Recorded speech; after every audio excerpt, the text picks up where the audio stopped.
Hello fellow grower, I am back again and welcome to my channel, The Late Grower. Now finally, after 1 week of waiting, my Vermicast order has arrived. Okay, this is it right now, and as you can see I have 2 sacks of Vermicast. Each sack weighs around 50 kilos. Okay, and you can see it is neatly packaged, no, in this durable sack with the plastic bag inside. And it also has a certification from the OCCP. OCCP stands for Organic Certification Center of the Philippines. Okay, this is a certification, a body giving certificates to those producing vermicast or organic fertilizers. Okay, so when you're looking for vermicast, looking to buy vermicast, always look for this OCCP certification. You see, there are a lot of vermicast sellers online, Facebook in particular, who are selling vermicast. But if you want your vermicast to be what they call this, maybe guaranteed in terms of its usefulness as a fertilizer, then you have to find a reputable supplier, just like in this case. Okay, now this sack also contains specific details on the contents of this vermicast. Okay, you can see here the OCCP certificate number 00811, blah blah. Okay, and it has high microbial activity. Okay, there is also the breakdown of the analysis of this organic soil conditioner. As you can see, 100% natural fertilizer. Now let's go through the analysis, okay, the breakdown of the analysis and the nutrients of this vermicast. You see here, there is this OM, which is 36%. OM stands for organic matter, so 36% organic matter. And then there is the CN ratio, which represents carbon to nitrogen ratio. Carbon, this represents the dry substrates like newspaper, cardboard, what do you call this? Sawdust, no? And the nitrogen represents the fresh substrates like leaves, for example. Okay, and it has a 15:1 ratio. So 15 parts carbon as against 1 part of nitrogen. Now MC here stands for moisture content. Okay, moisture content is 30%. Now this is probably the reason why this vermicast is also inside this plastic bag. Excuse.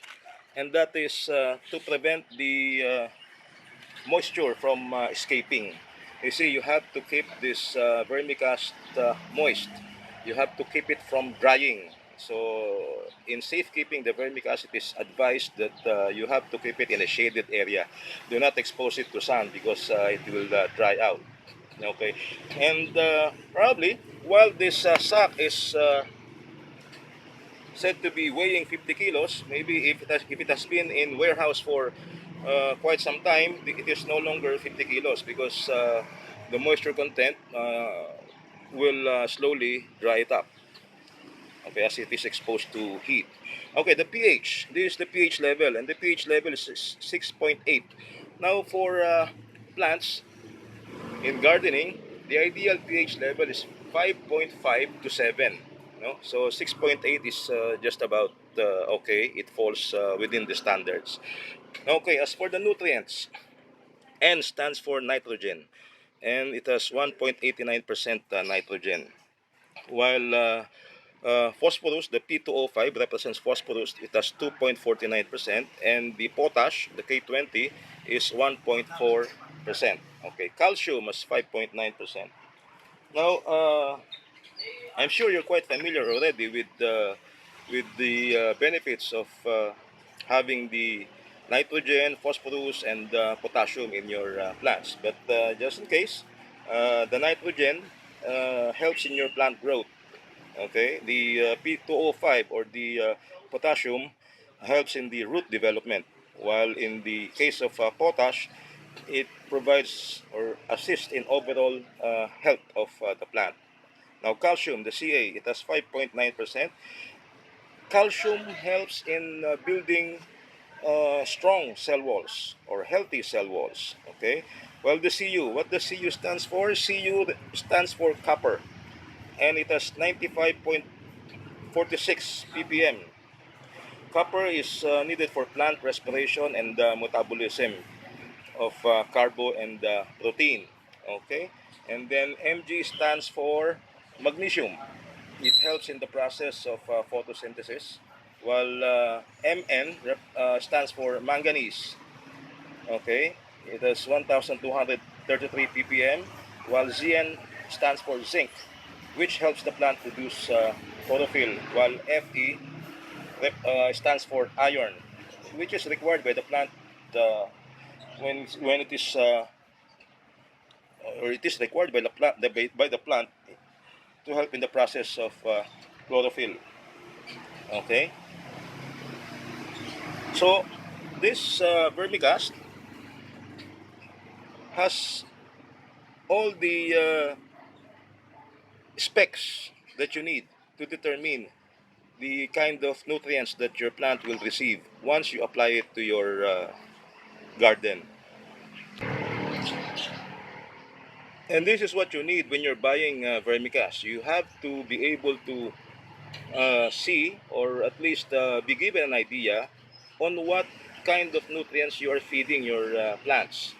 Okay. Now, at this point, let us open this sack and see what's inside. Okay, I already cut the tip of this sack. Let's see if we can just pull this out.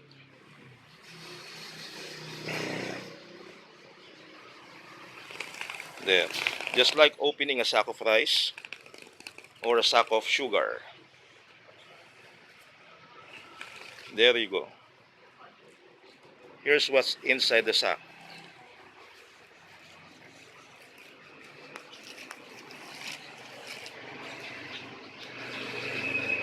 Now this is vermicast.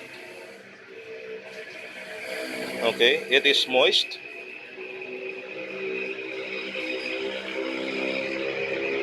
and has been put into a strainer, I'm sure, because it has fine, very fine granules. Now I talked to the supplier on how I can be sure that this is pure vermicast. You see, it says here 100% natural fertilizer. Okay, it does not say 100% vermicast, because there are also those who are selling vermicompost. Vermicompost is different from vermicast. Okay, vermicast is supposed to be 100% worm casting. Those that are coming from worms like, such as red wriggler, the European nightcrawler. In the case of the Philippines, what we have here mostly are the African nightcrawlers. Okay, so that's the kind of worm that most uh, producers make use of. Now, I asked a question on the supplier on how sure I am that this is pure vermicast. He told me that it is 90% vermicast and about 10% compost. Because really, I'm having this second thoughts on whether there is really the possibility of getting 100% vermicast. Because you see, this vermicast is harvested together with the compost. And what they do is to just use a strainer, a fine meshed wire, where they strain the vermicast. Okay, and the compost they try to separate. But I think it is right now with the kind of technology which is manual in the case of most producers here, with the kind of system that they have right now, I think it is not really possible to have 100% vermicast.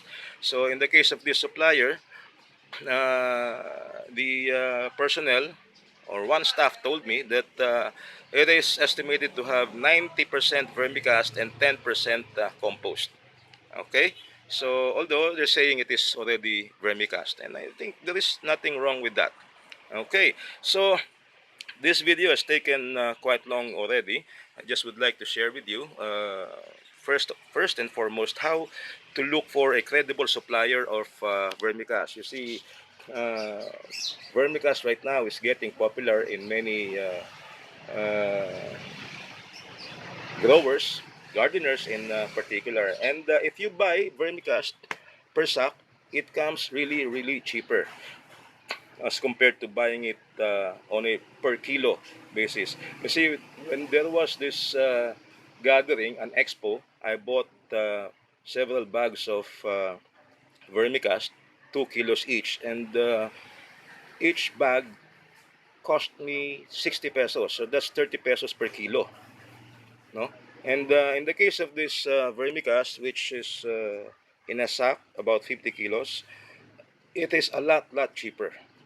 And also, I'm quite sure that it came from a reputable supplier.